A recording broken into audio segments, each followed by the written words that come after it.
এই যে অ্যাডমিনিস্ট্রেশনকে ডিস্টার্ব করা, এইটা তো উদাহরণ তো প্রথম নয়। এর আগে আলাপন বন্দ্যোপাধ্যায় ইস্যু তো আমরা কেউ ভুলে যাইনি। বিধানসভা নির্বাচনের পর আলাপন বন্দ্যোপাধ্যায়কে হঠাৎ করে দিল্লিতে ডেকে পাঠানো, এই সমস্ত ব্যাপারগুলো তো আমরা ভুলে যাইনি। এখন আবার এই কেসটা কেন করা হচ্ছে শুধু একটাই কারণে, আমি আবার বলছি, শুভেন্দু অধিকারী বিহারে এসআইআর এর বিষয় নিয়ে যখন বক্তব্য রাখছিলেন তিনি স্পষ্ট করে বললেন যে ওখানে কিন্তু 200 গ্রেফতার হয়েছে, এখানেও গ্রেফতার হবে, ওখানে এতগুলো এফআইআর হয়েছে, এখানেও হবে। শুভেন্দু অধিকারী সেই কথাটি রিফ্লেকশন পরবর্তীকালে নির্বাচন কমিশনের মধ্যে দেখা গেল যে বাংলার কিছু অফিসারদের এগেনস্টে এরকম তদন্তমূলক ব্যবস্থা করার জন্য জোর দেওয়া হলো।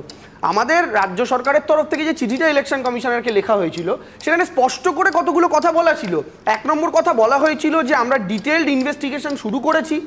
2 নম্বর কথা বলা হয়েছিল যে অনেক সময় এই যে অফিসাররা থাকেন তাদের প্রচুর রোল থাকে সরকারি কাজে, তার সঙ্গে যখন ইলেকটোরাল রোলের কাজ যুক্ত হয় এবং নির্বাচনের সময় নির্বাচন স্পেসিফিক কাজ যুক্ত হয় যেগুলো খুব কম এবং টাইম বাউন্ড পিরিয়ডের মধ্যে কমপ্লিট করতে হয়, সেগুলো করতে গিয়ে অনেক সময় অনেক অফিসারকে তাদের সাবঅর্ডিনেটদের ওপর ভরসা করতে হয়, বিশ্বাস করতে হয়, যেটা স্পষ্ট করে লেখা রয়েছে।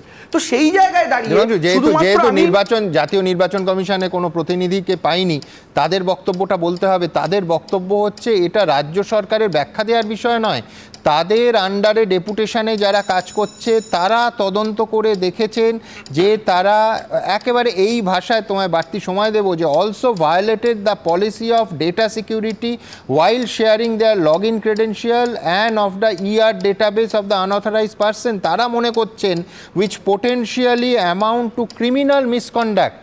এটা রাজ্য সরকারের মত জানতে বলেননি, তারা বলেছেন এই আমরা তদন্ত করে পেয়েছি, এবার শাস্তি দিন। রাজ্য সেই শাস্তিটা দেয়নি, তাদের বক্তব্য। এবার আমার বক্তব্য হচ্ছে নির্বাচন কমিশন এটা মনে করছে আর আমরা মনে করছি নির্বাচন কমিশন ভুল মনে করছে, একদম ক্লিয়ার, স্পষ্টভাবে বলছি।